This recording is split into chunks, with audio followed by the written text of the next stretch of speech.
What's the deal, y'all? It's your boy Big Star, Raw Sports. RawSports.tv is the website. Raw Sports Films is the YouTube channel. We here for another classic episode of Legends Week, man. Today's guest is my man Kyle Hines. Kyle Hines from Timber Creek High School over in the New Jersey area. UNC Greensboro legend, man. And since then, you know, he's let's check this out. I went to his Wikipedia I Googled him, went to his Wikipedia, and the easiest way to describe Kyle Hines for this generation, and he's currently still playing, overseas as a professional. He's like the Bill Russell of overseas basketball, man. I'm gonna read a little bit of his accolades, regarding his from high school, college, and professional career, all that kind of stuff in a second.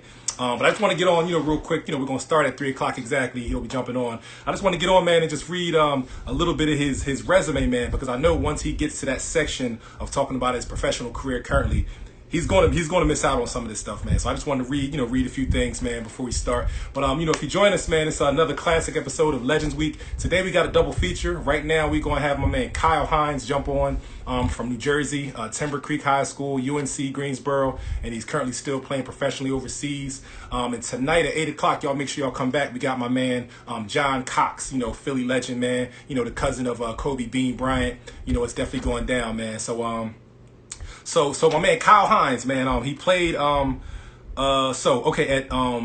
UNC Greensboro. He had his jersey retired. Oh man, here we go. My man Kyle said, "Hey Hines, it's about to go down. I was just going to try to read a little bit of your resume.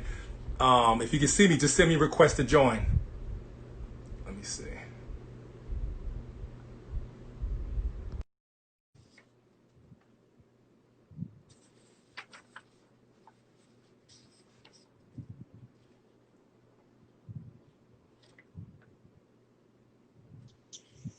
There he is, Kyle Hines, the legend. What's going on, man? Thank you. Thank you for having me on, man. I appreciate it. You already Appreciate being know on. it's truly an honor, man, to have you here, to be sitting with you, man. A guy of your magnitude. I'm sitting here. I got a little bit of your resume. I'm gonna try to read. Listen, before we get into it, dog. Legends Week. You've been you've been participating. You've been checking them out and everything. You already kind of know what it is. I rarely, usually, I'm just, normally I just had the legends, get on and just tell their story and everything. But I did a little bit of research earlier today, right? I Googled your name, went to your Wikipedia page, and I went to the accomplishment section. Bro, it was like pages long, dog. I'm like, yo. So I said to myself, I was like, all right, I might as well just write some of this stuff down and just read it off. Because I know when Kyle gets to the section as far as, because I'm sure you humble, what I mean? When it comes to just bragging on yourself and all your accomplishments, you can't possibly remember all this stuff off the top of the head.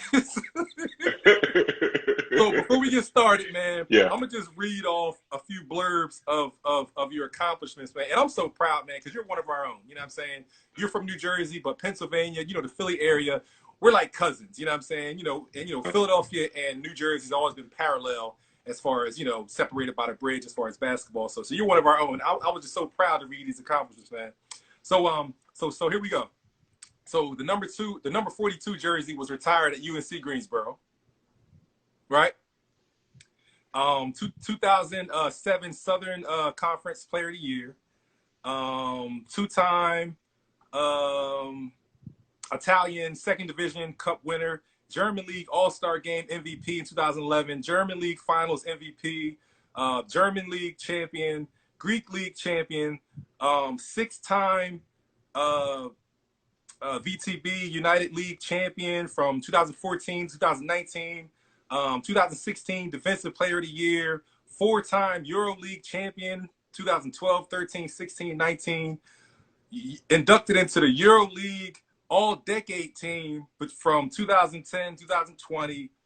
And I told the people, man, the easiest way to describe you, man, I said Kyle Hines is like the Bill Russell of overseas basketball, man.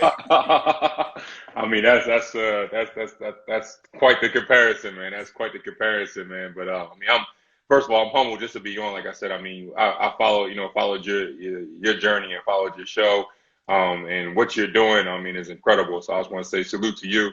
We don't get we don't get an opportunity, to salute other people. So I mean, I definitely want to salute to you, and I mean what you've been accomplishing. But Yeah, man. I just been lucky, I guess you could say. Just been lucky, blessed, to be in the right places at the right time, I guess you could say. No doubt, man. Well, it's definitely an honor to have you on Legends Week, man. Two things before we get started, Kyle. It's all about, just myself. This is just my, my effort, my gesture to to solidify your legacy, to pay homage to your contribution to the culture, everything that you've given to high school, to the AAU culture if you played, your college accomplishments, and what you're currently doing right now, man. And all the things that you do off the court, giving back to the community or just anything that you do, man. I'm just want to pay homage to your career and salute you as well, man. And also for this younger generation, I just want to make sure I educate them and let them know who Kyle Hines is.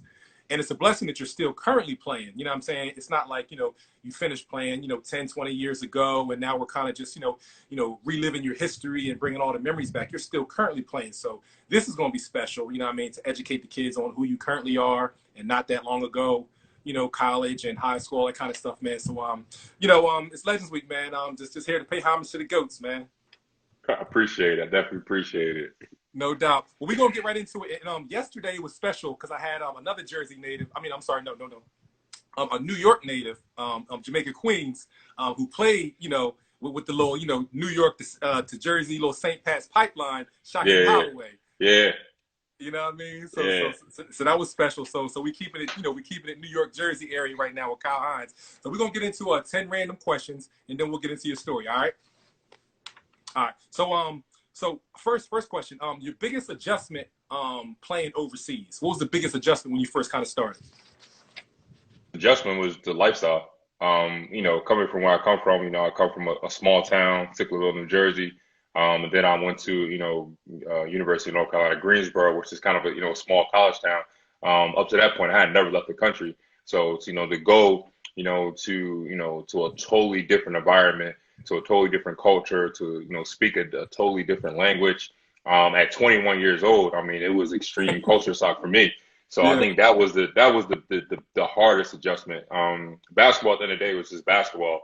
That's kind of a universal language. Once you get on the court, no matter what language you speak, everybody plays, everybody hoops. Yeah. But I think the lifestyle, that was definitely the biggest thing. And then also, I was a social guy. I had my friends, my family are always around. So one thing about the overseas lifestyle, I'm sure a lot of people tell you, it can be a very lonely lifestyle. So, a lot of times, you're spending, majority of your time by yourself. And when I first came out, salute to Pooh Allen.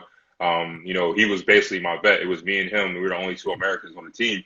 So I was you played with Pooh. Yeah, I played with Pooh. Oh, So man. yeah, That's legendary right there. yeah, Oh, that's yeah, dope, man. yeah. So Pooh was basically like, he basically showed me the ropes. He basically taught me how to be a professional. So literally, every night we would go to dinner, and he would basically just kind of walk me through everything. It was him and another Philly guy, DeJuan Robinson. Everybody knows. So those two were basically my vets, and they basically taught me how to be a professional player overseas. No doubt. That's what's up, man. I appreciate you mentioning that, man. I had no idea. That's awesome, man. And what better mentor to have than a Pooh Allen? You know what I'm saying? Because he's, because I interviewed him, he's totally all about like the culture and just embracing where you are and just, me hearing his story. Like for you to have him as somebody to kind of kickstart you, that's that was the best right there. The best, man. The best. I was fortunate. For sure. What's the most points you ever scored in the game at any level? AAU, summer league, college, pro, anything? The most points I scored was in, I don't even remember high school, but I'm gonna say when I was in college, I scored 38 my junior year, versus Marshall. It was the first game of my junior season. I just had everything going. I hit a three. Everything I could possibly do. I just had everything going. So that was definitely my biggest game. And as a pro, it was like I scored 28 points in the first half. And speaking of, Pooh was the point guard. So he was speeding me left and right. He was making everything easy. Bounce passes, pick and roll passes. All I had to do was just finish. So he had probably 15 dimes that game. That's awesome, man. You how long you been overseas? Year. 13th year? Yeah, 13th year. Wow. So do you know any other languages like fluently or like pretty solid? I did speak Italian pretty well. Like I said, I went to a place where there's a small town called Verily where me and Pooh first went. There's about 5,000 people that live there. It's like a small Italian village. So I had to learn how to speak Italian. But I haven't, now that I'm back in Italy, I'm just starting to pick it up. But I played in Germany, I played in Greece, and I played in Russia for the last 7 years. So I know kind of the basics, of those languages. But Italian was basically the language that I, kind of got the most close to fluent in. All right, can you give us a treat and say anything in Italian right now, just anything. Ciao, come stai? Mi llamo Kile Ines. That's all I got for you. Put me on the spot. No, That's all I got for you right what did now. you just say? Break it down. I just said hello. How's everybody? My name's Kyle Hines. Basically, that's it. That's what's up. I appreciate that, man. That's legendary right there, man.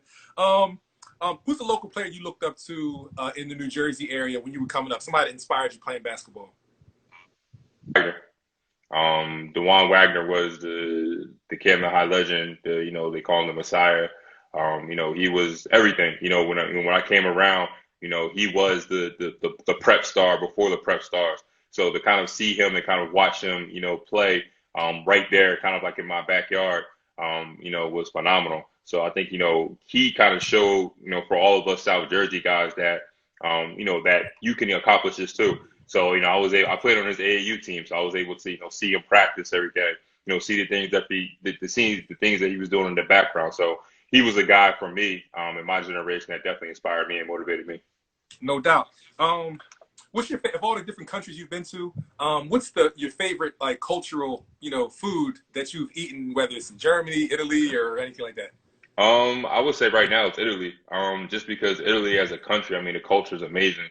Everywhere you go, you can get great food, you can get great culture. You can, see some, great monuments. You can, you can see a bunch of different things. Like me and my family just came back from, Lake Como today, which is like, I saw that on your Instagram page. Yeah. So it was like we going by, we passing like, George Clooney's house or, Versace's house or, wow. We're doing all this. And this is 45 minutes away from my house. So I'm just like, this is the type of things that you're able to do like in Italy. So, this is like, for me, this is my favorite dishes. What's one of your favorite Italian foods? I'm a big pasta guy. So I love like, lasagna, anything like any pasta. So, anything pasta related. That's what I'm going after. Got you. I could probably guess this question, but what other sports did you play growing up besides basketball? I did a little bit of everything. But my first love actually was football. I guessed that. Like you look like a football player. Yeah. So my pops, he was my pops. His family's originally from Darby Township. So he was a big football guy out of there. You look like you could 100% play D1 football like easily. Dog. Yeah, man. That's the route I was going to. My pops, he was with the training camp with the Cowboys, the Giants. And the Dolphins, as a tight end. So I was following my pop's footsteps. Okay. And then all of a sudden one time I got hit the wrong way and I was like, man, I'm gonna go back to hooping. So I just started hooping and that's kind of became my love now. That's what's up. What's one of your favorite sports related movies of all time? Rocky. Rocky? Rocky. Okay. Rocky 1, the rematch with Apollo 2, Clubber Lang 3, the Russian 4, Tommy Gun. Which one? To me, like that right there is the original. The original that kind of like set it off. Some of the scenes in there is just legendary. We from the area where anytime you hear that Rocky music, before the pregame, you automatically get chills no matter what. So, right. Just coming from that, I think that's definitely my favorite movie. No doubt. How much can you bench press? I don't even know, honestly with you. I'm at the point now where I just lift to maintain. So yeah. When you were trying to be like the bodybuilder guy, I'm sure I would say I was up to the point where I was up like in the 300s at one point. Like I said, but I'd never basketball's never really trying to really bulk up. Of course. But I was around like the 285, 315 around there. Gotcha. Just keeping it safe and healthy. Yeah. No doubt. No, Kyle ain't got nothing to prove. Favorite NBA player growing up? My favorite NBA player growing up was 3 actually. Obviously Jordan. Jordan was the you know, I mean, everybody's favorite player around that time. Charles Barkley, because, he played with the Sixers right around the time I was kind of growing up. Hmm. As a youngin, my pops used to shave my head bald, to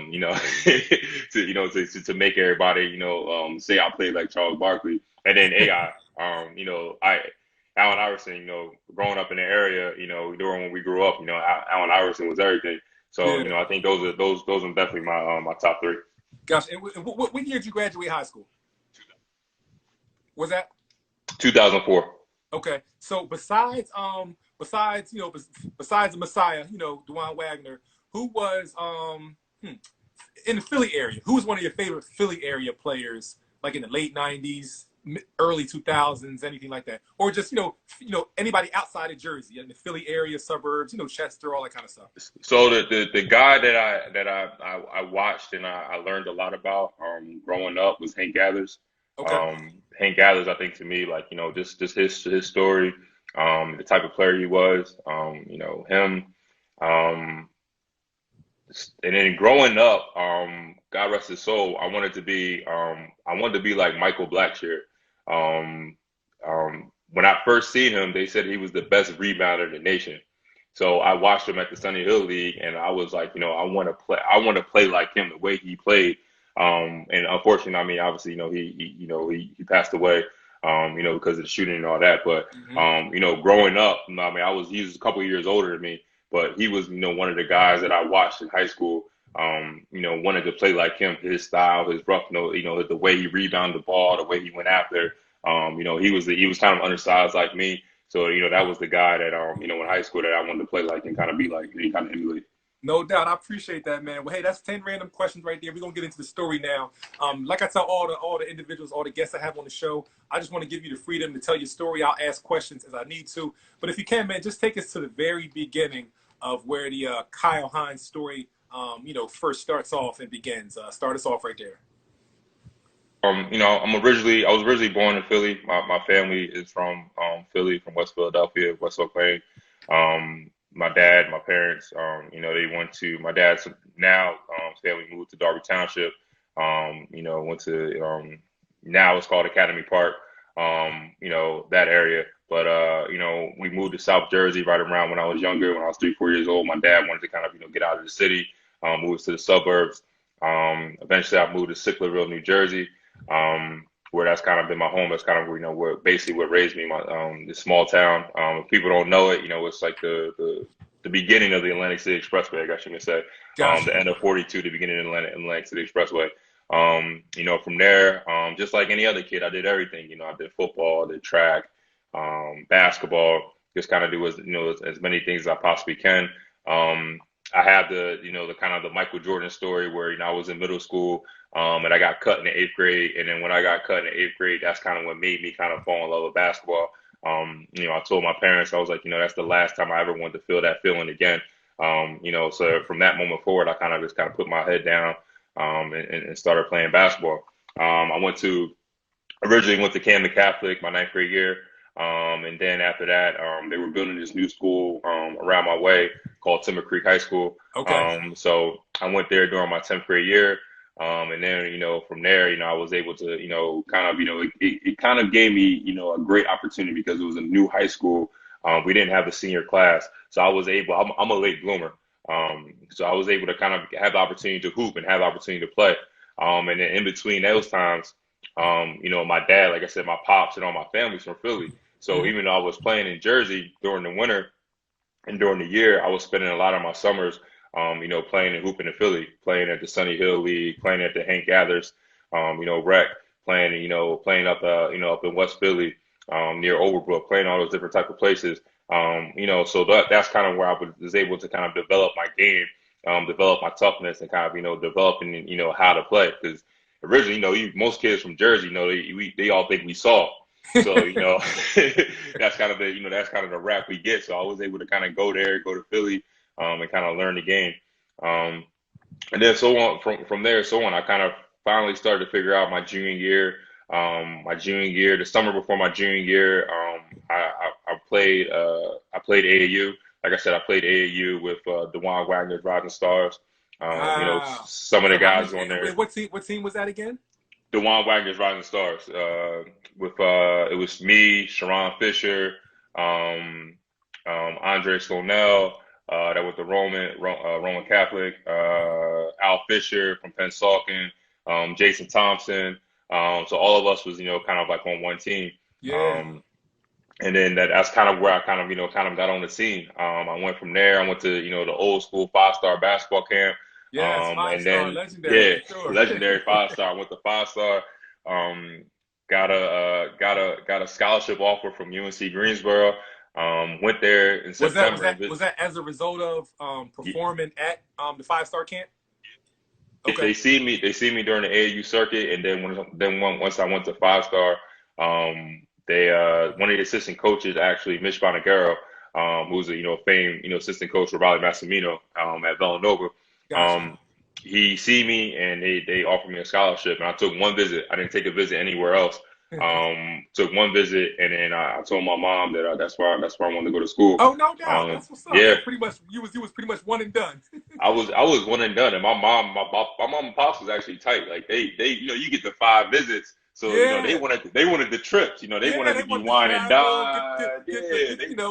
get the royal the red carpet. Yeah, they wanted the dinners. They wanted everything. They was I think it was Florida International was recruiting me. They was in Miami, so my mom was like, "Yo, we got to go to Miami.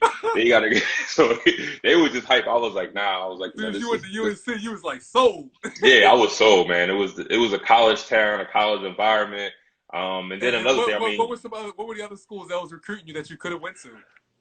So by the time my senior year, it was probably majority of the mid-major schools up and down the East Coast. It was Robert Morris, Niagara, Siena, James Madison, Western Kentucky, Florida International, all those schools. I had a few high major schools, St. John's, a couple other schools, a couple other Philly schools. They talked about me coming. But like I said, I already had my mind made up that I was going to go to Greensboro, North Carolina. That's kind of where I wanted to go. Yeah, so I was able to go there, and fortunately enough, I was almost ran into a similar situation like I ran into at Timber Creek. They recruited me, and then the coach was Fran McCaffrey, another Philly guy. He recruited me, and then the whole senior class, the seniors that were supposed to be, he got rid of almost the whole senior class. Wow.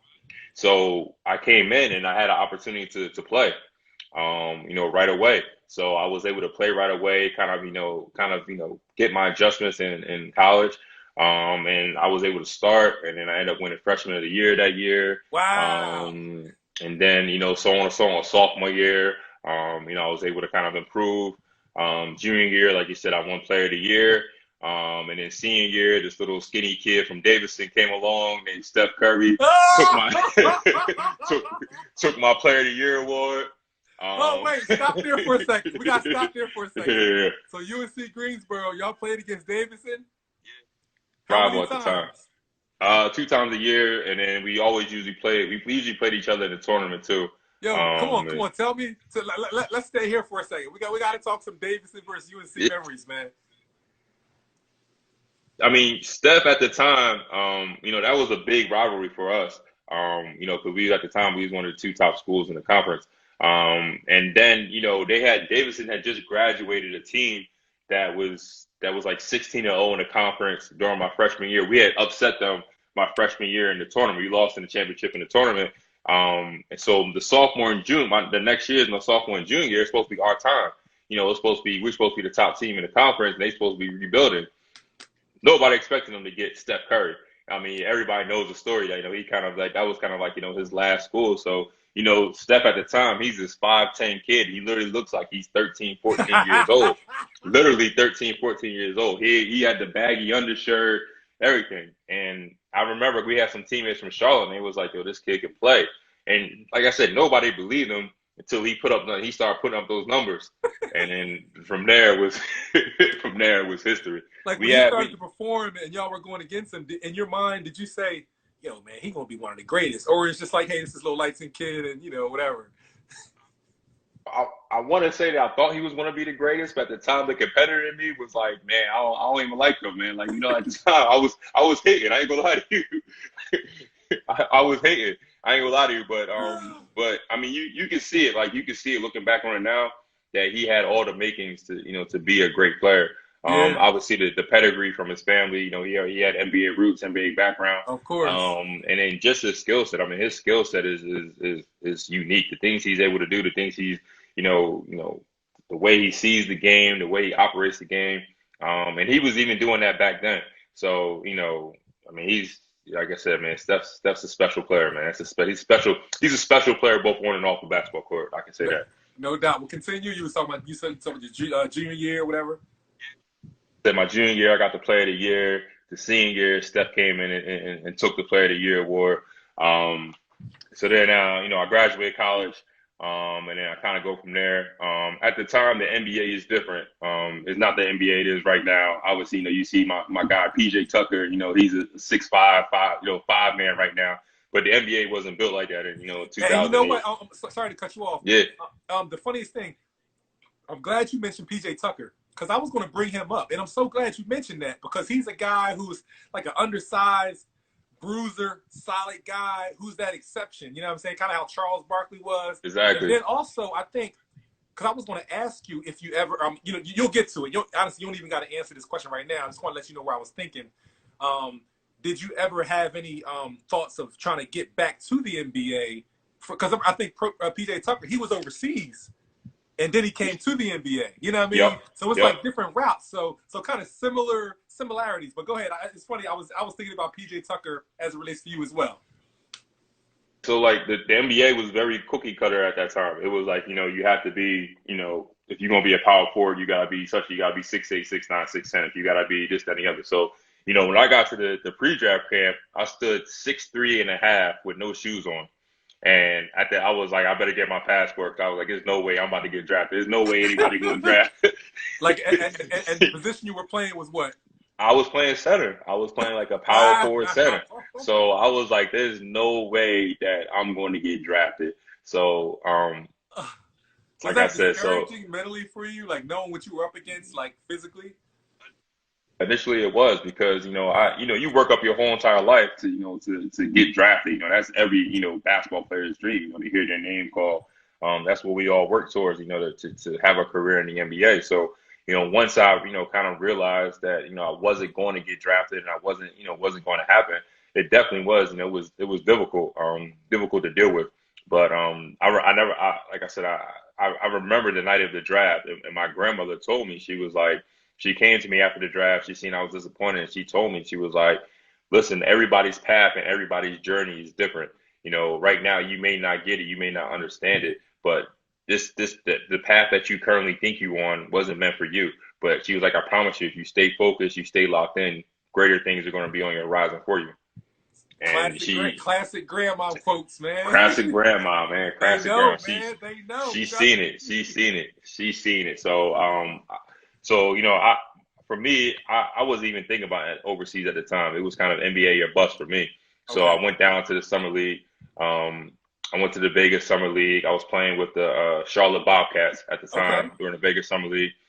Playing well. And what position did they have you playing? They had me playing. The basket? Yeah, around the basket. And actually, who the coach was? It was Larry Brown, who's at the time Larry Brown had just got the job. And he called me. He said that he wanted me to be his George Lynch. That's what he was telling me. Yeah. So this is what he was telling me. He was like, I think that you could be like, have a similar career to like George Lynch. So, he was very like, he even still to this day, I seen Coach Brown in the airport, last summer, the summer before COVID. And we still talk, we still text each other. And I was only with him probably for less than, 3 or 4 weeks. Yeah, and but he go overseas and he's coaching overseas somewhere as well? He went overseas, was coaching in Italy, and decided had to come back because of some health issues. Okay. But yeah, he's definitely been a big kind of helping, a big mentor for me, just kind of talking and different things. Definitely over the last few years. So, but I get to Vegas, and like I said, it's NBA or bust. I'm getting kind of hyped up by Larry Brown. And then this Italian coach, kind of comes out of nowhere. And he kind of tells me that he wants to sit down and talk to me. And that was down at the summer league. Down at the Vegas Summer League. And you know what? I appreciate you mentioning that, because I went down to my nephew Lonnie Walker, Reading High. Yeah, so he when he was at the summer league, me and my wife went out there to, we stayed out there for a couple, for the weekend, and watch some of the summer league games. And also my god brother Marcus Green, Mark, right? That's my guy. That's my guy. That's my guy. Yeah, the general. Yeah. That's my guy, brother. So when I was out, we were out there. Mark was saying how how people, like, some people come to the summer league, like, to kind of politic. It's a lot of politicking and networking, and you know what I mean. And then the overseas guys and coaches come over. They're trying to see what they can wheel and deal as well. So everybody's out there. You know what I mean? It's basically like a basketball showcase. Yeah. A lot of overseas coaches come, a lot of agents come, a lot of people that are trying to get jobs, Yeah. in the league or off the court. Yeah. They all come down there. So lucky for me, like I was able to meet this Italian coach. His name is Andrea Trinchetti. And he said he wanted to meet with me. And for me, I'm still thinking that I tell this story all the time, but I'm still thinking that, this is the college. We're going to go to like the steakhouse. He's going to take me to to the top notch joint. He said, meet me at the food court at McDonald's. So he basically broke it down to me. You expected a limousine to pull up. Yeah, I'm thinking. He talking about, yo, you driving? Yeah, I'm thinking you trying to come get me. We you know what I mean? So, but he ended up talking to me, and he basically kind of convinced me to go overseas. And from there, we had like a conversation for almost like an hour and a half about what he thought I could be, how he envisioned helping me, and all those different type of things. And I told him there, I was like, almost similar to like UNC Greensboro. I committed to him, literally that day. I was like, listen, like I don't even know the numbers, I don't even know the contract, but I'm sold, man. I'm going overseas. So I end up going to this town called Verily, Italy. You see some of the people, in the comments. I saw saying tons of them. Tons of people shouting you out. Yeah. Yeah. So it's a small town of like 5,000 people. It was in the second division of Italy at the time. Like I said before, I mean, I was able to go there. I went at 21 years old, which is kind of crazy to think about now. 21, and I had no idea what I was getting into. I said, lucky enough for me, I was fortunate enough to go to a team that had true vets. Initially, it was Dewan Robinson. Dewan, my guy. He taught me just about everything. Taught me how to be a pro. Me and him was battling back and forth. And then he ended up getting hurt. And then, out of nowhere, I get, Pooh Allen to come. And Pooh, and like I said before, he basically taught me everything. Just about everything, man. He taught me how to be a pro both on and off the court. He talked to me stuff about relationship stuff, talked to me stuff about, advice, with my wife, advice with, stock market, advice with financially, everything. I mean, even still to this day, if I have a question or if I have something, I always try to, reach out to him, or have opportunity to talk to him. I mean, he's done so much for me, up to that point. So, like I said, I mean, I ended up staying in Verily for 2 years. My first year, I did really well. We ended up winning the Italian Cup. So here we go. Yeah, this kind of, like I said, that's where it starts at. This kind of starts the journey. It started in college. Wait, real quick. Pause that. Did you any did I miss any of the major accomplishments and resume things from high school? Like any state championships, anything like that? Nah, we didn't win a state championship. It was mostly just all conference, all state, those type of things. Those kind of things. Yeah. Okay. Yeah. So all the jersey retirements, player of the years in college, and then now your first professional year, you win. What was that? We won the Italian Cup my first year. My first year out. Now, is that equivalent to like an NBA championship or how? So basically how they break it down is like, in certain countries, they have the championship and then they have the cup. The cup is almost like the mid-season, like championship, for that. So we won that my year, in the Italian league. And then I come back the second year. I chose to come back the second year because, I felt like that would be the best opportunity for me to grow as a player. I had some bigger offers to go to some other teams, but I wanted to come back, and play and kind of hone my skills a little bit. And at the time, it was still NBA or bust for me. So Okay. if I have another year here where I can kind of, I was playing a little more and all different types of stuff. So I was figuring like, if I had another year here in this division, then, I have opportunity to grow as a basketball player. We end up winning the second division Italian Cup again. Wow. See what I So mean? back to back years. Here we Yeah. go. So back to back years. So then with, I with, was with, able. with the same personnel, with the same roster, or like different? Everybody except for Jerome. Poole Allen, he eventually moved on. I think he Okay. became assistant. I think he was going to Penn, or I think that the year after he was going to Penn, or he was retiring, something like that. The coaching or something But like that. yeah. So Okay. basically it was just about everybody except for him. And then the next year I come back and in my mind I was like, man, I got my 2 years in. I'm going back to the league. Like, I'm going to give this league thing another shot. So I had a G League opportunity with the Houston Rockets G League team. I think it's like Rio Valley Grand or something like that. So I had my mind sold. I was like, I'm gonna go there. I'm gonna rock out there. And then this team in Germany came. This team called Brose Baskets Bamberg. They came and they had just won the German championship the year before, and they just qualified for the EuroLeague. So for people that don't know, the EuroLeague is basically the European version of the NBA. It's every team, every country, the best team in every country plays against each other. So the best team in Germany, France, Italy, Spain, Gotcha. they make up a league and they play against each other. The best of the best. The best of the best. Gotcha. So I got the opportunity to, so I was talking to my agent at the time, and he was like, listen, this is the opportunity you can't pass down to be 3 years in, to go to Germany. I mean, because it takes some people. I've heard stories where it takes them a while to work up, man. A while. It takes playing in some hole in the wall places. Yeah, it takes. Ain't getting paid, and you know what I mean. Yeah, man. This is European basketball. Overseas basketball is a grind. That's one thing I can say. It's grind in capital letters, because there's you hear so many different stories. So I've been very fortunate in my career to go to some great places and be in some very have some great coaches and be around some very some great teammates and everything. Mm-hmm. So I ended up going to Bamberg.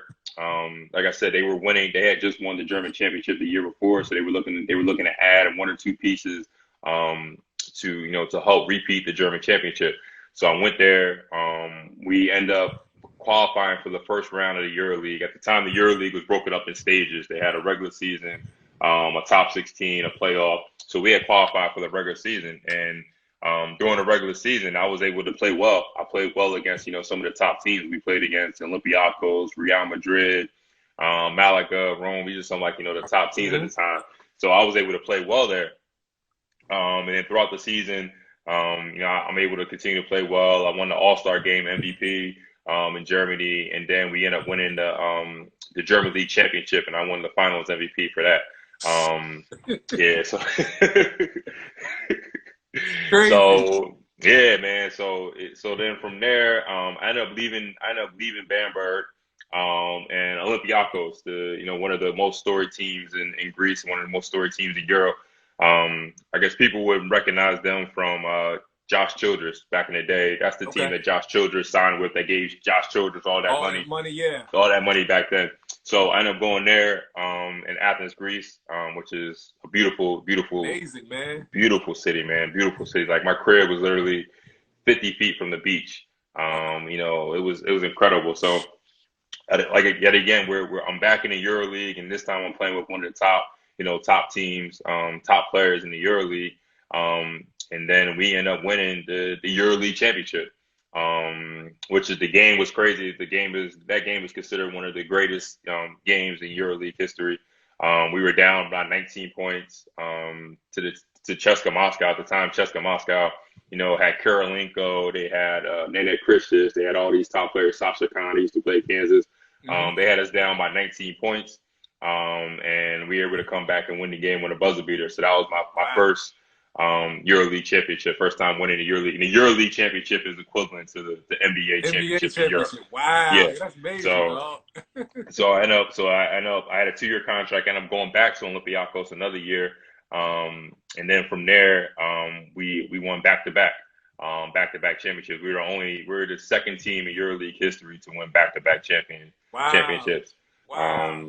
Yeah. So So I won another championship there. And then from there, I decided to leave Olympiacos and No, I go to mean, so Chesco. so so so why not stay there and keep it going? Like what why leave? Um, so it was more or less the, I guess you say, the financial aspects to it, Okay, towards it. The team they signed, because Olympiacos get signed, all those players and all before, with Josh and all those different guys they had. Pat Beverly was on that team before and all those different okay, type of guys. They decided they were going to cut their budget. This is right okay. around the time of the recession and all that different type Yeah, of stuff. gotcha, So gotcha. they had signed a bunch of players for undervalue. So it was I me, understand. AC Law, who was at Texas Tech, Joey Dorsey, University of Memphis guy. Hmm. So it was all of us. And then once we had won back-to-back championships, our number went Of up, our course, value went up. yeah, of course, of course. Because So I know your agent's like, dog, like yeah, we got yeah, we gotta make a move. So yeah, at the your name time, circulating. We got to make it exactly, happen. exactly. So I ended up going to. So to answer your question before, whether I thought about going back to the league at that time, I had an opportunity during that time. So it was either go to Cheska or go to an NBA team.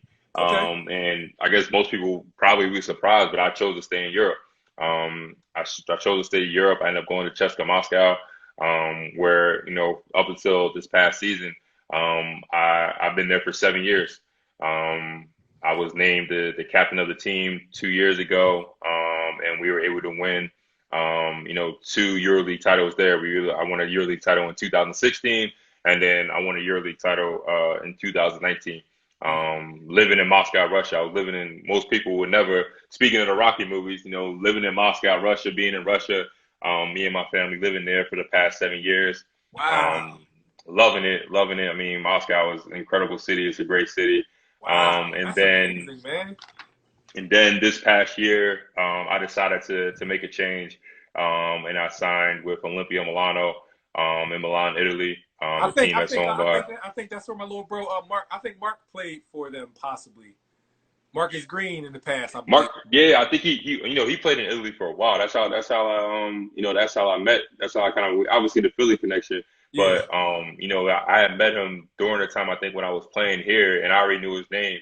Hmm. But yeah, I think he played for them or played somewhere around in Somewhere this he was area. definitely in Italy for a while. Yeah, I know he was there. Yeah. Yeah, he has a big name out here. Yeah, he was a little legend out there, man. Man, legend, man, scoring the ball, man, putting the Shooting ball from in the half hoop. court. Yeah, man, he's a nightmare for them Italian folks. Um, but yeah, so that's kind of where I'm at now, right now. I mean, I'm, like I said, I made the change to Milan, Italy. And hopefully, if everything goes well with COVID and everything, we're looking to get our season started. Hopefully the next month or so. Yeah, so you still so you just what are you guys doing now to stay active? You working out, you training and all that or what? We're in training camp. Well, we were in training camp, but right now we're in our Super Cup. So basically, what the Super Cup is, it's like a prestigious preseason tournament. That's what I'm saying. Yeah, I was on So your Instagram page. So the yeah, picture I saw, that was a current picture playing. yeah, yeah, Okay. yeah. So we've been playing.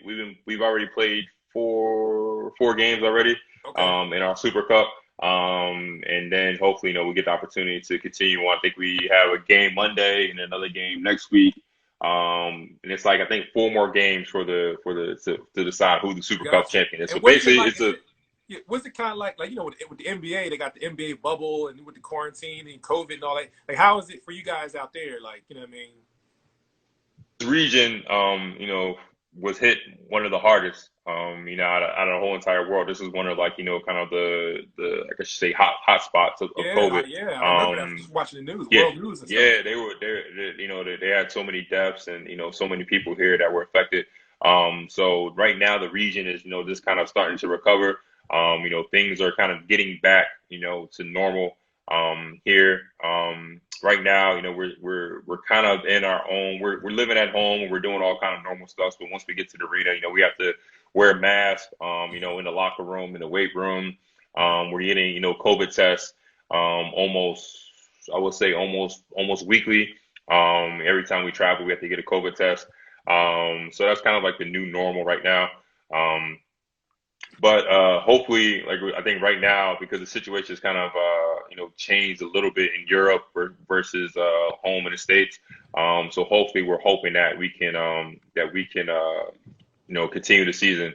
We're supposed to start our EuroLeague season October 1st, and then kind of go from there. Okay. Hey, if somebody has a question, normally I forgot to Yeah. mention to all the viewers. Appreciate everybody tuning in. At the very end, we'll have a little Q&A. We'll let the people ask you some questions. But as you know, if somebody asks a question and it's totally in line with what we're currently talking about, we'll just address it in a moment. So Swift Media wants to know which team that you've played for overseas has the most passionate fans. Olympiacos in Greece. For the people that don't know it overseas, Olympiacos is by far one of the best fan crowds, of all. They have a rivalry with this team called Panathinaikos. It's people say it's like if the Bloods and the Crips had a basketball teams. Yeah. That's I used to watch the I watched the movie. It was a part 1 and a part 2. Green Street Hooligans, like with the hooligans, like centered around soccer. But with the fans, like how be rumbling and it's like this is crazy. how it is, man. This is how it is, man. It's in that city because both the teams are in the same city, so it's like people are basically born into it. Crazy analogy. You say if it's like the Bloods and the Crips had a basketball. Anybody, crazy. Like, if the game days, like when you play Olympiacos, Panathinaikos, they line up and everything shuts down. And they're literally fighting, shooting flares at each other. Like I was in the game, and it's on YouTube. Outside the arena. Outside the arena, anybody you talk to anybody that's played in Greece, ask them about the Olympiacos Panathinaikos rivalry, and you see the reaction on their face. They're gonna be like, everybody's got a story. Were you ever scared? Were you ever like not scared? Yeah, nervous? I wasn't like scared, but I was like, yo, this is this is some different type stuff going on right different now. Different type energy. Yeah, this is not something I'm used to. I played in some difficult places, but I'm like, this is a little different. So my story, my crazy story. So I'm at the free throw line. It's warm ups. So we got. Kind of picture this. So we got the Olympiacos fans on the end zone on one side of the gym. We got the Panathinaikos fans, they're green on the other side of the gym. And in between, it's all police officers. They're sitting in the stands, police officers. So basically what they're doing, they shooting flares back and forth at each other. All while players are sitting inside. All while players is just warming up, right? So we just all warming up, right? So I'm out there in the court, I'm getting my little routine on.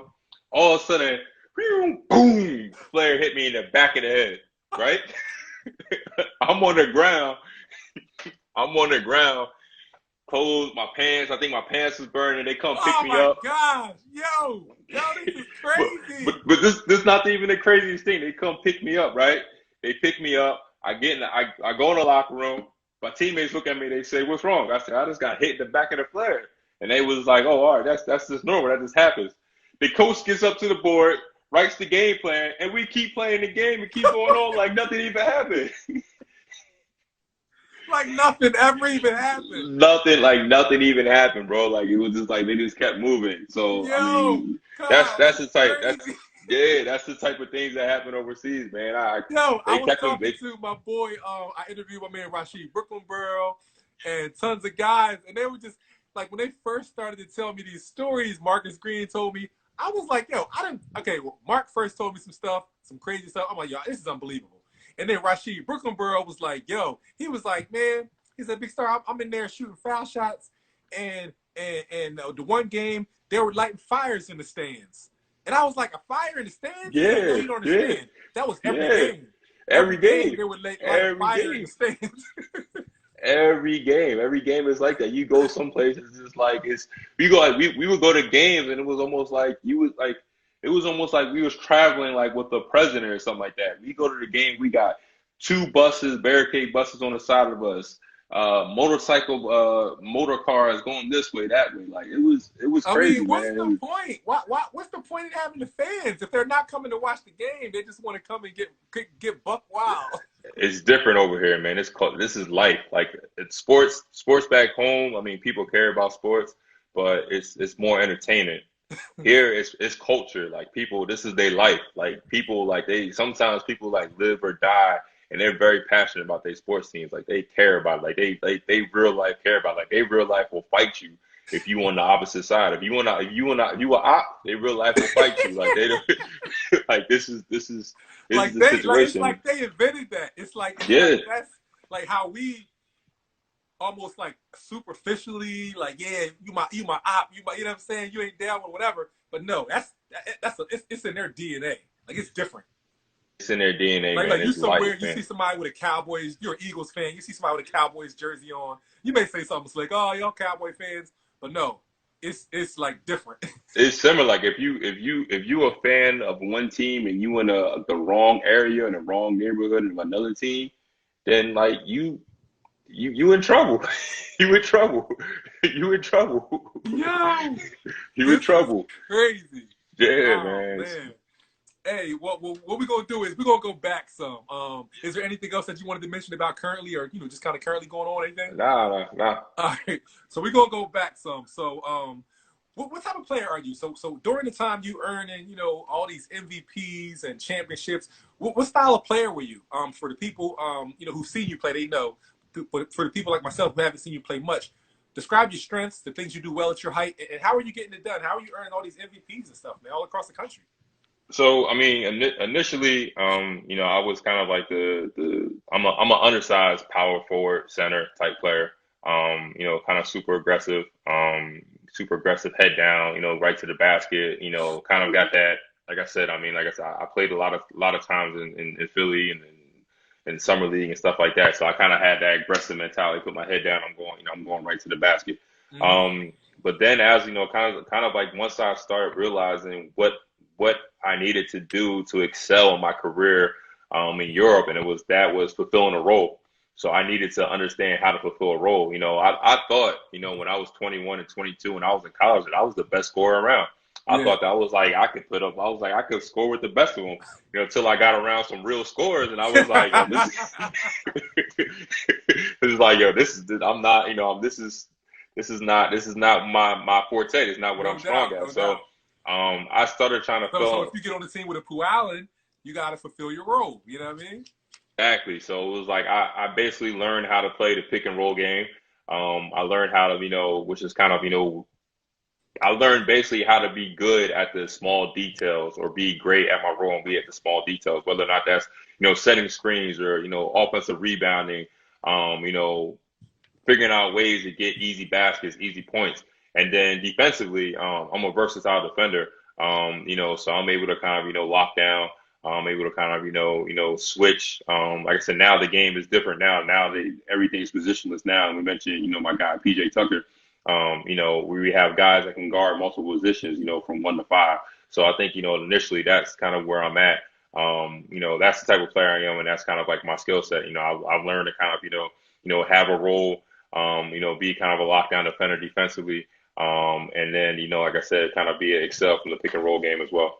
Got you. So now take me back to your summer league days, like during high school, all that kind of stuff.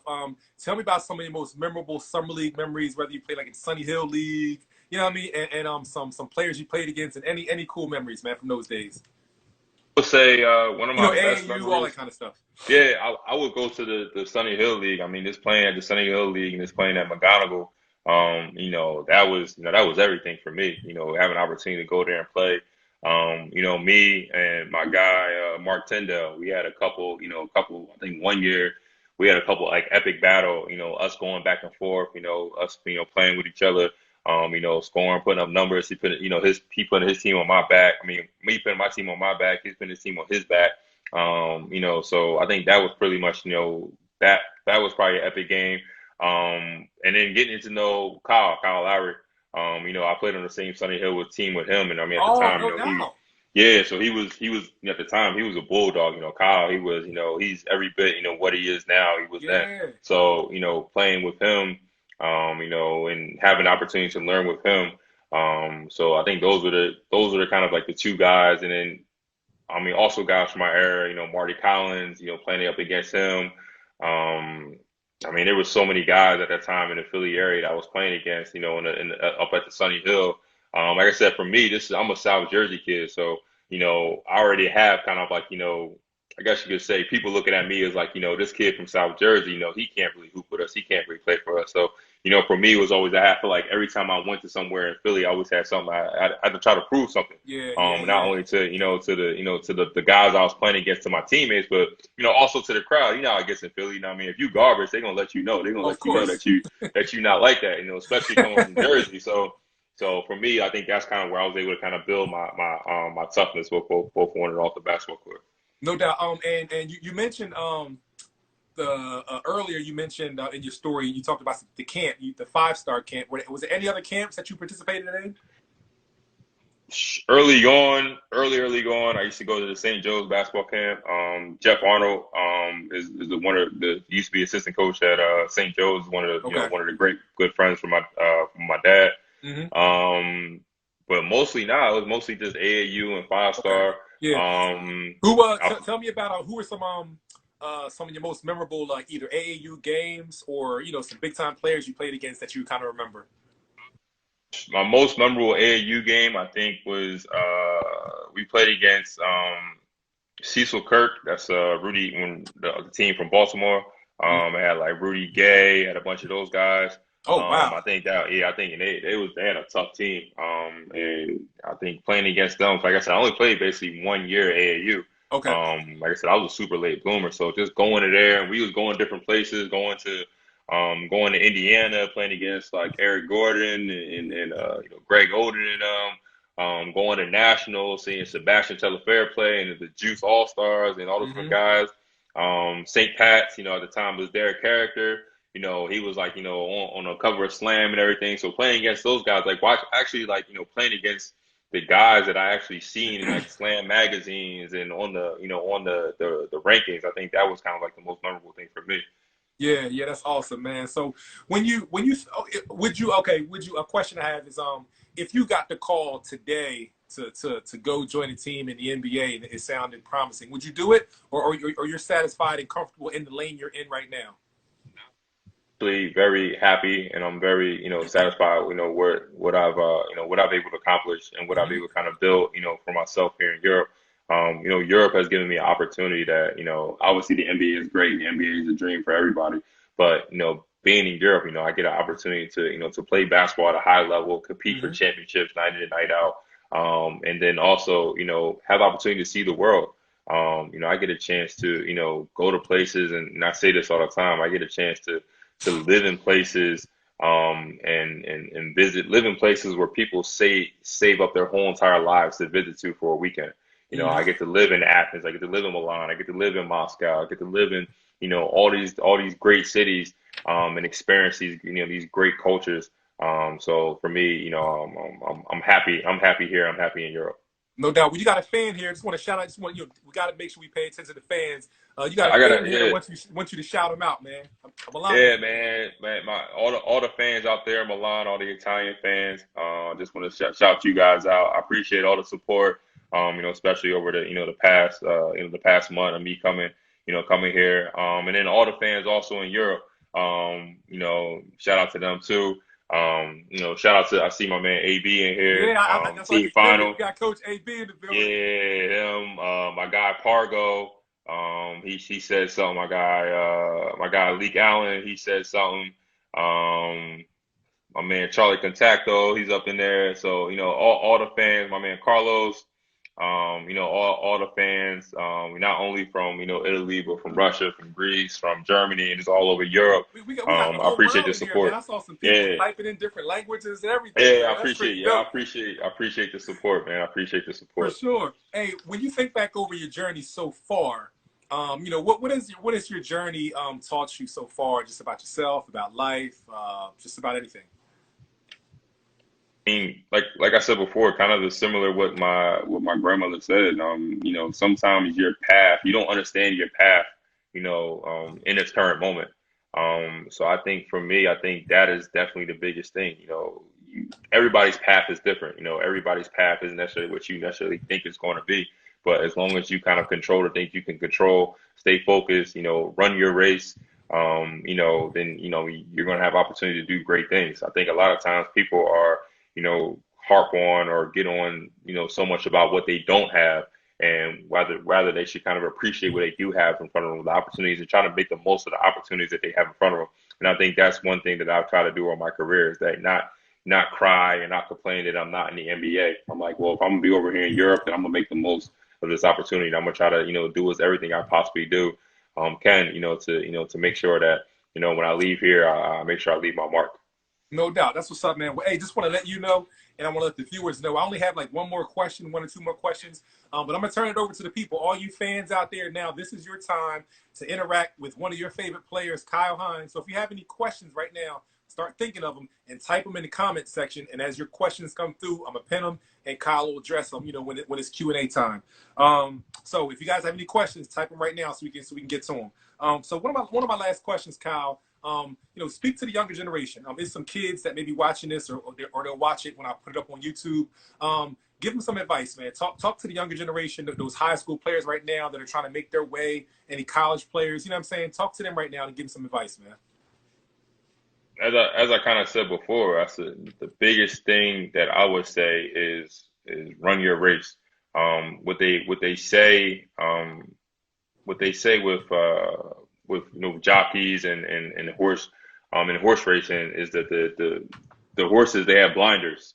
They have blinders because they can only see what's in front of them. They never look from the side. They never get distracted. They're only looking at what's in front of them. They're only looking at the finish line, their end goal. So for me, that would be my biggest advice, to kids. I would tell them, run your race. Whatever your end goal is, look forward to that. Obviously, you're going to have, distractions. You're going to have people that are going to try to, knock you off your path. But I would say, run your race. And then, lastly, I would say enjoy the process. I think a lot of times, especially young kids nowadays, they want that instant gratification. They want, they want to kind of, get from A to Z without kind of, getting through the middle part. So, enjoy the process, enjoy the journey, enjoy the part, working hard and putting in the effort, all those different type of things. This to be able to do this and be able to, reach your goals or reach your dreams is something that you got to do every single day. So, I think those would kind of be my biggest advice, to all the young kids and all to the young players out there, both in basketball, but also just in life in general. No doubt. Appreciate it, man. Well, the questions are starting to roll in. This first one I'll pin, but you don't have to be specific with this first one because I'm sure it's kind of personal. You can answer it any way you want to. It's like kind of like a financial thing. I mean, people are always curious, kind of what's the pay like. You don't got to be specific, but somebody wants to know kind of, I think they said Constantine, Miguel, how's the money that you're getting in Milan compared to what's CSKA? How do you say that? That's the team I played for in Moscow. Okay, I guess how's the financial? Because I know it can vary depending on what league you're in. But how can someone make it? How's the financial thing without being specific to your situation too much? I won't get obviously specific to my situation, but I would say that there's players here that are doing quite well for themselves. Mm-hmm. The obviously the salaries aren't comparable to the top 1% or top 2% of the NBA. But there are players here that are making 7-figure paychecks and seven-figure contracts. So the EuroLeague is, like I said, is considered the second best league in the world. And there are players that that are definitely getting paid paid that well. Not me, but I'm joking. Yeah, but I mean, cool. No, but people are always curious. I mean, I hear people talking about like the spectrum. It's like opposite ends of the spectrum, and then all in between. Some people are saying, they leagues owe them money. You know what I mean? They haven't been getting paid for months, and some people are saying like Steph Marbury was like Michael Jordan over there when he was playing. You know what I'm saying? That's kind of the beauty of overseas basketball, I guess you can say. You can go from one season making, let's say, $2,000 to $3,000 a month, have a great season, and then the next season making $14,000, $15,000 a month, and then going from making $15,000 a month to $30,000 a month, and then going from 1 year from making $30,000 to. So I mean, that's kind of the beauty and it's kind of the gift and the curse about overseas basketball. There is no salary cap. Yeah. So you're able to they basically pay players based off of kind of the market value, I guess you can say. Mm-hmm. But as far as like players, not being paid, and I mean that's a reality that happens. But I'm part of the EuroLeague Players Association, which we started 3-4 years ago. Oh, that's awesome, man. And yeah, so our goal was that we want to eliminate that. We want to eliminate our basically we're trying to set set the standard for which for which all overseas, especially European basketball players can adhere to. Whether or not that's getting paid on time, whether or not to make sure that all players have the right to, medical opinions, eventually getting a pension program set in place, Oh man, you are part of history, all those man. type of, yeah, all those different types of stuff. You're So part of a movement, man. That's not about you at all. I mean, a movement that once you're removed from Euro, like people at like 30, 40, 50, 60 years from now are going to benefit from the foundation that you guys are laying, man. That's awesome, man. that's the goal. That's the goal. I mean, it's obviously, like you said, it's not going to be something that may benefit me, but if I'm able to kind of help along with, some of the other guys that are in this organization, to put the game better than when we first came, then Yeah. that's the overall goal. That's awesome, man. That's great, man. The same individual got some good questions. Constantine Miguel wants to know, do you remember blocking the 7-footer in the German League finals? That was his first memory of you. I don't remember, but I mean, I blocked a few 7-footers in my lifetime, so I mean, I'm believe that it happened. No doubt. Let me see.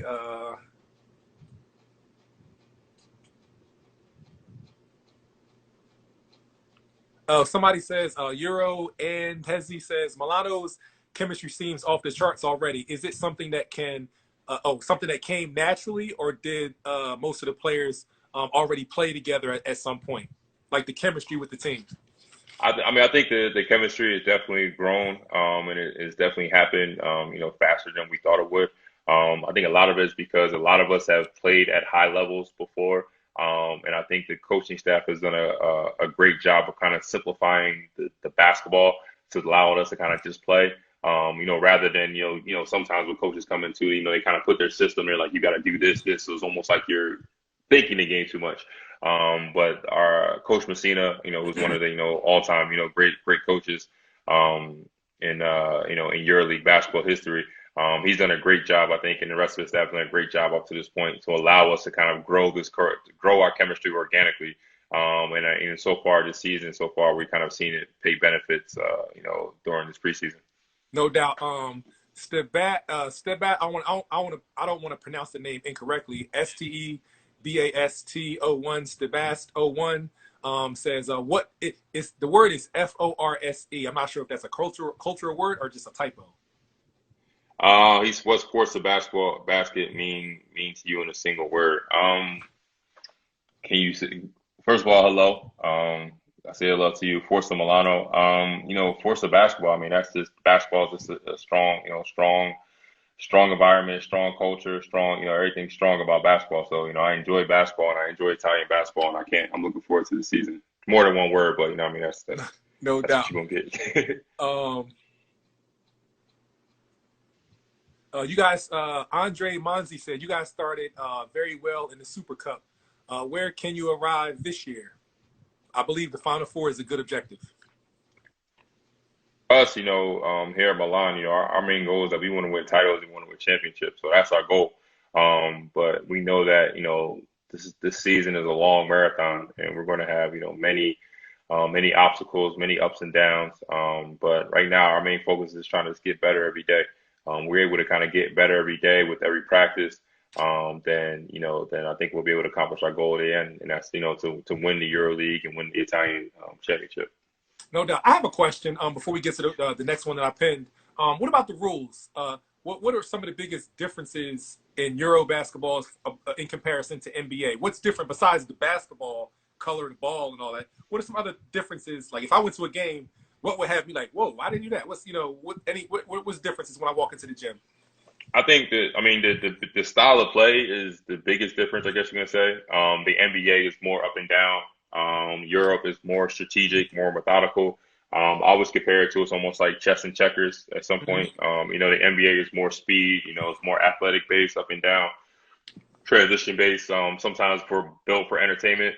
That's kind of like the checkers, everything speed, and versus EuroLeague, the possessions are a lot less. You can have a game that can be like 75-70. And some NBA games, that's the first half score. Um, Exactly. and then the I would say probably the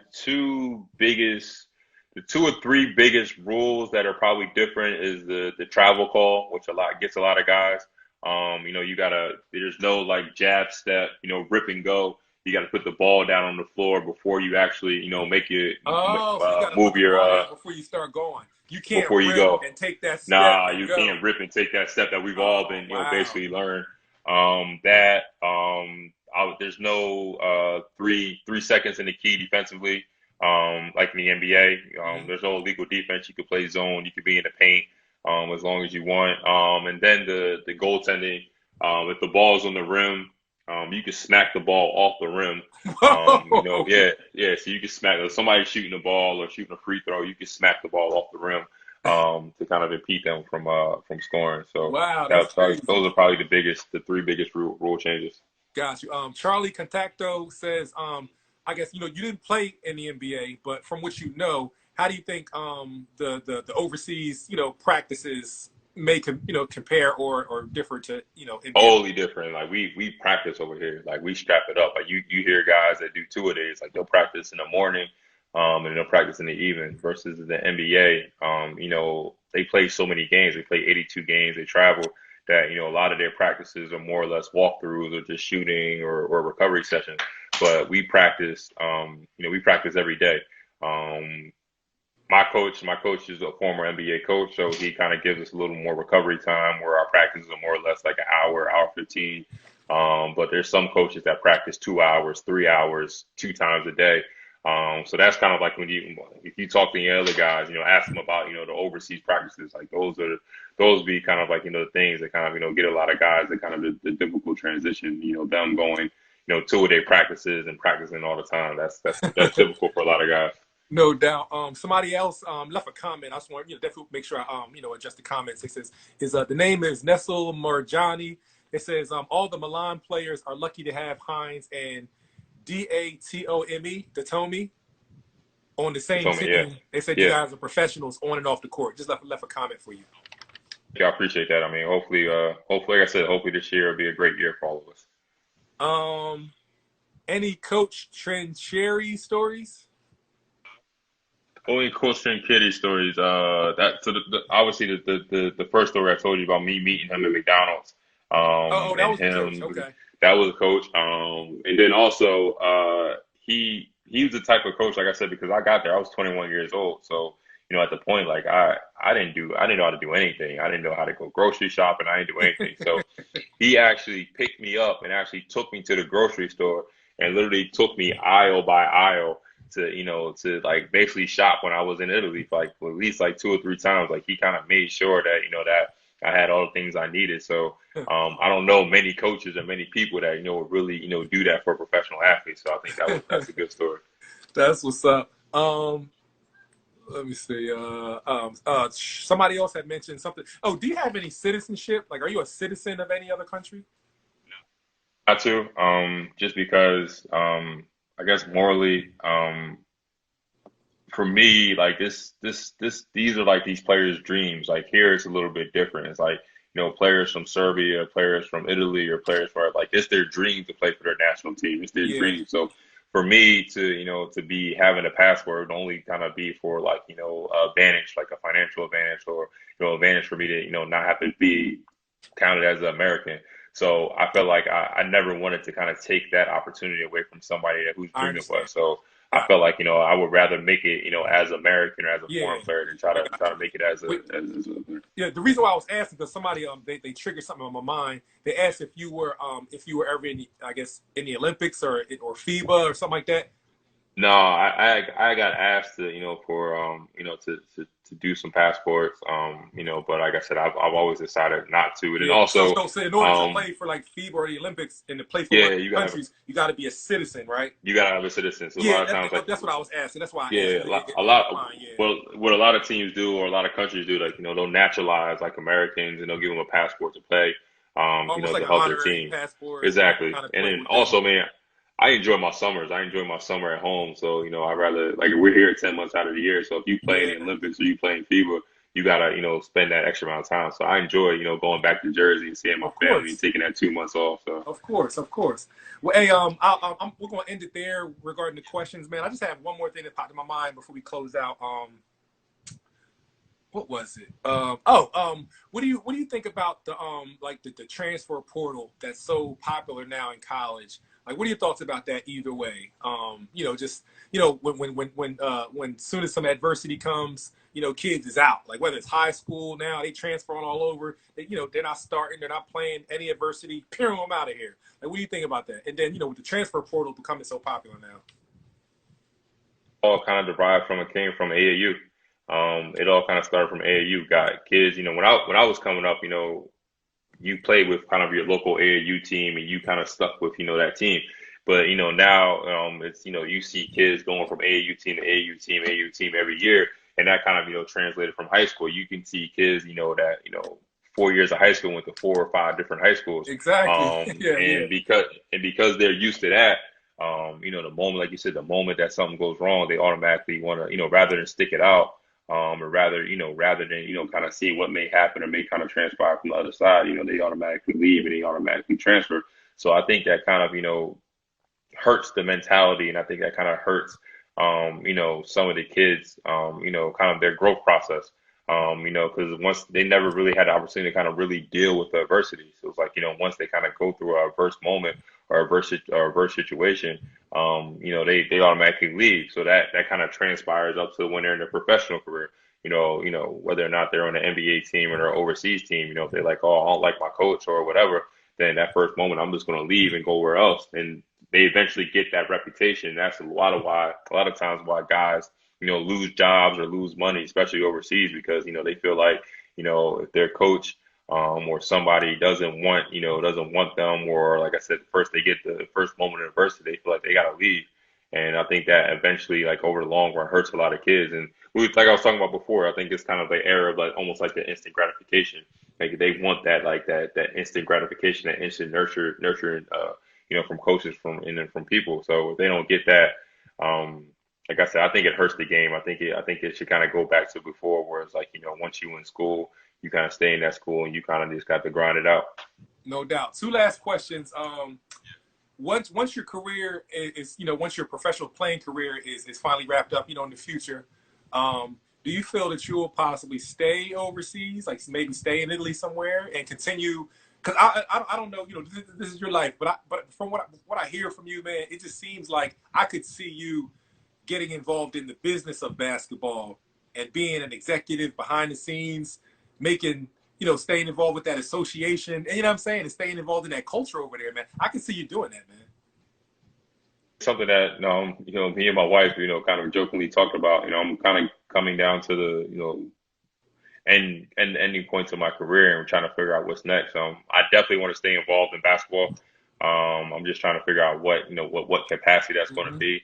But like I said, I have such a passion, for the basketball game, especially the European basketball game. Seeing the game grow, seeing the game kind of go to another level. So if I'm able to kind of, help, other American players, other foreign players, or just other players here in general, do to take the proper steps in their career, and help kind of guide them along and help kind of make sure that, they're able to kind of, have a similar career that I have, then why not? But I definitely want to be involved in basketball, whether or not it's here in Europe or back home in the States. Could you see yourself coaching somewhere afterwards? Yes and no. Because the coaching profession it's a strenuous job. I mean, it's Yeah. very, very, very stressful, especially as in the professional ranks. And then it's just not stable. Yeah. To be able to maybe have a job 1 year and then happen to go somewhere else. So. I mean, I want to still be able to teach the game, Hmm. and give back the knowledge that I've had, to the game. But we'll see. We'll see what happens. So, like I said, I go back and forth every other day about whether or not I will coach or not. No doubt. Lastly, just another. This is I should have added this to my 10 random questions. Something just popped in my mind. in comparison to like New Jersey and Philly, which is Philly especially, which is like the mecca of barbers. Um, what type of haircuts have you been able to get overseas in the different countries? What was your lowest moment, or and what was your highest moment as far as finding a good barber wherever you were? My lowest moment was my first years in Italy. My first 3 years, my first years in Italy and Germany. So my first years in Italy, like I was basically trying to cut my own hair. So I basically, had it where, I cut my own. I had my hairline like this. Um, I had one point where I messed it all up, so I had to shave my head bald. Um, so I went through all different type of stuff. So like my first 3 years, man, if you look back on some of my Facebook pictures and some of my stuff, man, my and Pooh used to make fun of me all the time because my hairline was like this, man.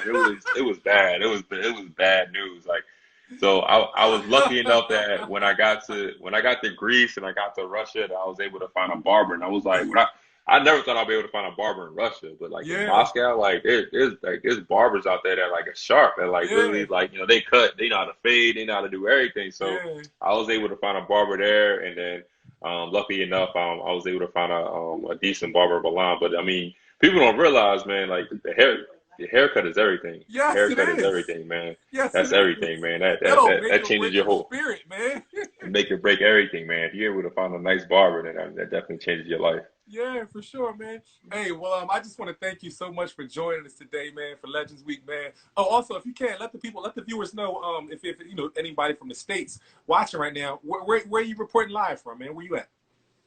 Right now in Milan, Italy, right now. Like I said, I'm gearing up for our EuroLeague season that starts. Our first game is October 1st, our first regular season game. So, if any fans, you can check me out. My Instagram is at Sir Hines 42. My Twitter is at Sir Hines. Like I said, I mean, if you want to check me out or check my team out or check EuroLeague basketball out, it's definitely, it's a great, great, a lot of talented guys over Can, here can, playing can and we hooping. watch? Can So we watch any of the games? Are they streamed online or anything like that? Or they stream on at EuroLeague.net. I'll send you the link. So I mean, if you you could could, yeah, probably yeah. put it If you up, can start, put if it you up can on a comment. remember, start sending me the Yeah, links to your yeah, for games, sure. and then I can put them in my story with the links so people can watch, so I can watch as well. You know what I mean? Yeah, definitely. I definitely do that. For sure. Also, do you have any games? I'm big on like archives and old stuff. Do you have any of your Timber Creek High School games or any of your UNC Greensboro games or any pro games, anything like that that I can get a hold of, DVDs or anything? My pops.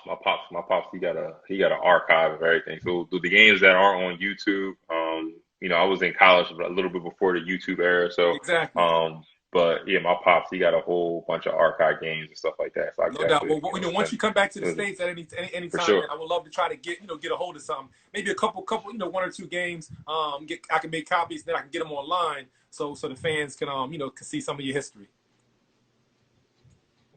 All right. Lastly, man, any shout outs or just anything you want to say to close us out?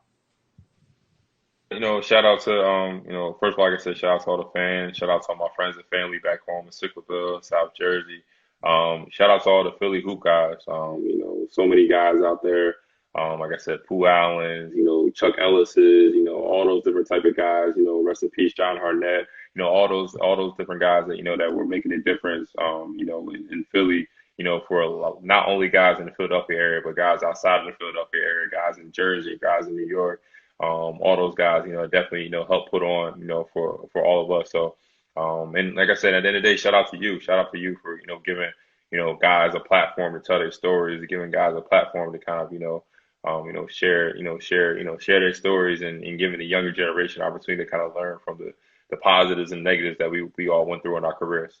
No doubt. Well, thanks again, man. On behalf of Big Star and Raw Sports and Legends Week, man, this is Kyle Hines, a legend. Salute to you, man. You keep flying high, keep doing what you do best. And this entire broadcast, the replay will be on my YouTube channel, Raw Sports Films on YouTube, and my website, rawsports.tv. I'll send you the link so that you can, share with family and friends and just, know where it's always preserved and logged in. All right. All right, man. I'll be checking for you. Make sure you send me the link so I can watch your games in the future. All right. All right, big dog.